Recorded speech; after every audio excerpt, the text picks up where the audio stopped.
projekt Aplikovaný výskum pre zlepšenie akustických vlastností mobilných protihúkových bariér a ekologické využitie odpadu vzniknutého pri ich výrobe získal grant z Islandu, Lichtensteinska a Nórska v sume viac ako 1 milióna eur prostredníctvom grantov EHP.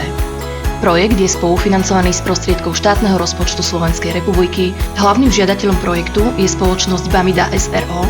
Partnerom projektu je Fakulta manažmentu, ekonomiky a obchodu Prešovskej univerzity v Prešove. Projekt je zameraný na rozvoj inovačných technológií a procesov pri výrobe mobilných protihúkových bariér určených majoritne pre stavebný priemysel.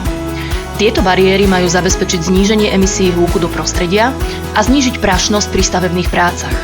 Snahou členov riešiteľského kolektívu je, aby sa odpad z výrobného procesu efektívne využil upcykláciou a vyrobili sa z neho plávajúce bariéry, tzv. Norné steny, ktoré budú zachytávať a zabraňovať šíreniu odpadu vo vodných tokoch a plochách.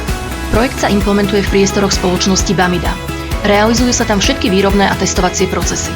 Laboratórne merania sa realizujú v laboratóriu hodnotenia faktorov prostredia na Fakulte manažmentu, ekonomiky a obchodu Prešovskej univerzity v Prešove. Ak sa chcete dozvedieť viac o programoch a projektoch financovaných z grantov EHP na Slovensku, navštívte stránku www.eeagrants.sk. Spoločným úsilím k zelenej, konkurencieschopnej a inkluzívnej Európe.